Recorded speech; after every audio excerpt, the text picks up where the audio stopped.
Tensions escalated on Israel's southern front with the Hamas-controlled Gaza Strip overnight when Islamist militants launched a number of rockets toward Israel's southern communities. Clashes on Jerusalem's Temple Mount are seemingly threatening to boil over. Israel's defense ministry announces the successful completion of a series of groundbreaking tests for its recently deployed high-powered surface-to-air laser system. Tensions escalated on Israel's southern front with the Hamas-controlled Gaza Strip in parallel to simmering tensions in Jerusalem. Following yesterday's morning clashes on the Temple Mount, police managed to reassert order until the early hours of the evening when a procession that was organized by Israeli ultra-nationalist groups, which police dubbed as illegal, sought to march toward points of friction in a declared show of unrelenting force to project Israel's sovereignty in Jerusalem. Jerusalem is the city of the capital of Israel, the nation state of the Jewish people. We lived in a reality where Jerusalem was divided into two, and we're never going to accept that reality again. Upon recommendation of Israel's internal security ministry, the Israeli security agency Shin Bet, and police, Prime Minister Naftali Bennett signed an order preventing the leading figure behind yesterday's march, namely Otzma Yehudit chairman Itamar Ben-Gvir, from marching near Jerusalem's Damascus Gate for security reasons. Consequently, police prevented the protesters from marching beyond Jerusalem's IDF intersection, roughly 2 kilometers from the contentious Damascus Gate Plaza. וזה מבייש, מעציב, אני לא אתעמת איתם, אני נלחם למענם, אבל אני כן לא זז, אני לא מוותר, ואם לא היום, מחר, ואם לא מחר, מחרתיים. It is important to know that while Jewish visits to the Temple Mount in accordance with the so-called status quo concluded during the early hours of yesterday afternoon, circulating disinformation that was subsequently covered by international media seemingly sparked Islamist terrorists in the Hamas-controlled Gaza Strip to indiscriminately launch a rocket toward the Israeli town of Sderot. Rocket alert sirens sounded at approximately 10:30 p.m., forcing Israeli residents to seek shelter within 15 seconds in accordance with the IDF Home Front Command's instructions. The incoming projectile was successfully intercepted by the Iron Dome surface-to-air system. However, police subsequently confirmed that the rocket debris struck a parked car and a courtyard of a residential structure in the city, causing minor damage. Thankfully, no injuries were reported.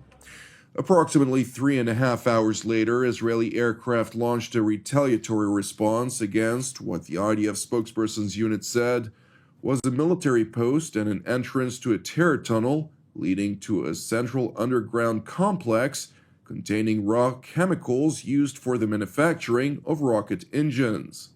The IDF went on to highlight that the strike will significantly impede rocket manufacturing capabilities in the Gaza Strip and stress that it holds the Hamas terrorist organization responsible for all terror activity emanating from the Gaza Strip.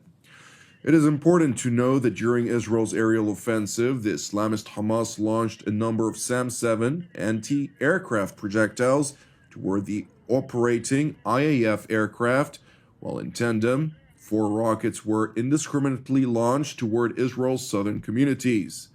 And while the outdated anti-aircraft fire failed to hit its targets, the rockets that were launched toward Israeli territory were successfully intercepted by Israel's aerial defense array. Subsequently, roughly an hour and a half later, IDF fighter jets launched a second aerial strike targeting a military compound used by the Islamist Hamas terrorist organization's aerial array in the Gaza Strip. The IDF spokesperson's unit stressed that this strike was carried out in response to an anti-aircraft attack during the previous IDF strike on terror targets in the Gaza Strip, and in addition to the strike carried out by the IDF earlier overnight. Roughly 1.5 hours later, rocket alert sirens sounded once more in uninhabited areas surrounding the Gaza Strip. The IDF subsequently announced that a rocket that was launched from the Gaza Strip failed to cross into Israeli territory, falling instead inside the Hamas-controlled territory. Meanwhile, Israeli Defense Minister Benny Gantz held a meeting with community leaders of southern Israel, during which he highlighted that Israel will respond severely against any terror activity, while adding that the defense establishment is prepared for any scenario to guarantee the security of Israeli citizens, both in offensive and defensive operations.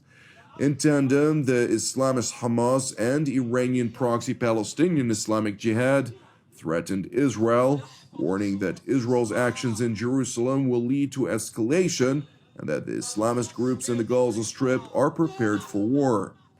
Meanwhile, this morning, Palestinian youth once again exacerbated tensions on the Temple Mount ahead of the touring hours by Jewish visitors of the ancient compound where both biblical temples were once situated.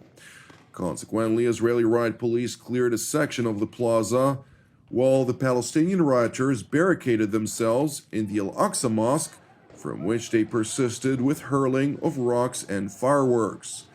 And while clashes subsided after the Jewish visitors left the compound, disinformation by the Islamic administration of the ancient premise evidently continues to fan the flames of anti-Israel rhetoric.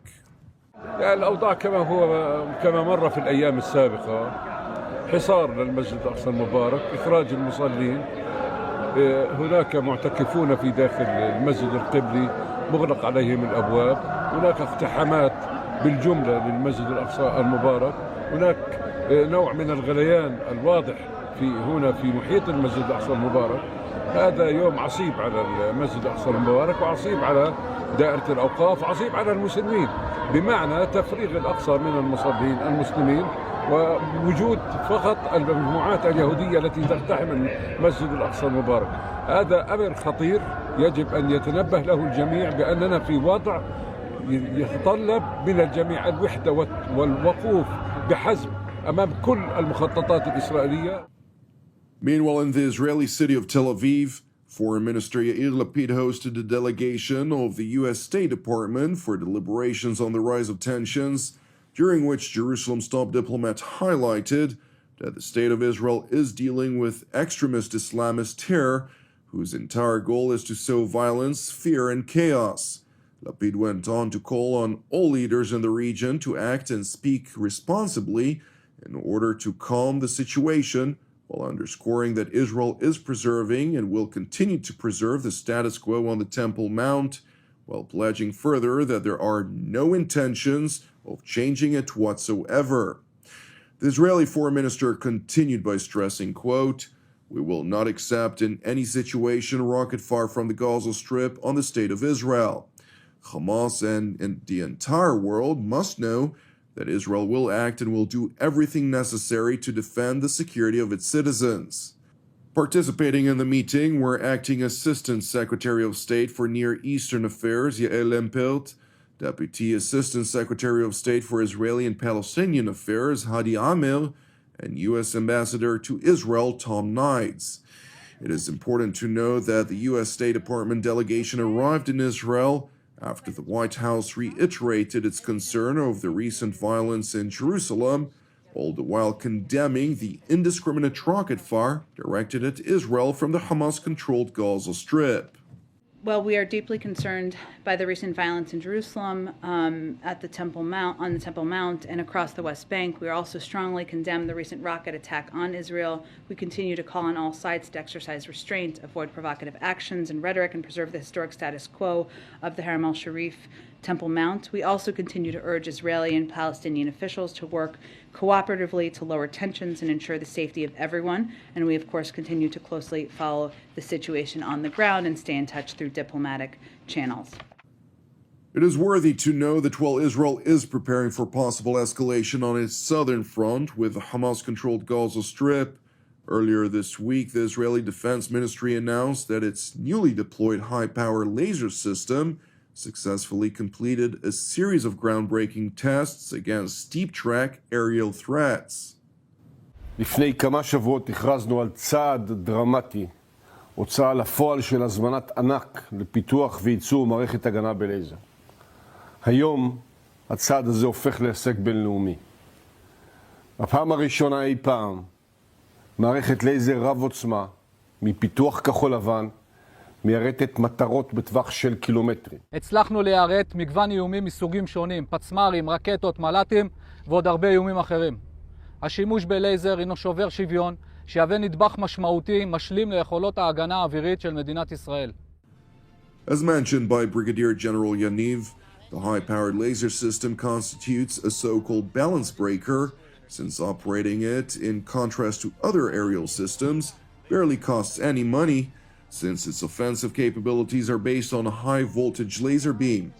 And in light of the successful development of a low-cost aerial defense system, Israel intends to deploy multiple batteries of this kind along its borders and even expand its use for defense of aerial assets. Thank you for watching us. Tomorrow evening, TV7 Israel will broadcast Powers in Play with Amir Oren and our panel of experts. Therefore, to seize the opportunity on this last day of the Passover festival, I'd like to wish all of you a Chag Pesach Sameach and encourage you to unceasingly persist with prayer for our persecuted brothers and sisters worldwide, in addition to our ongoing prayers, of course, for the peace of Jerusalem and the salvation of Israel.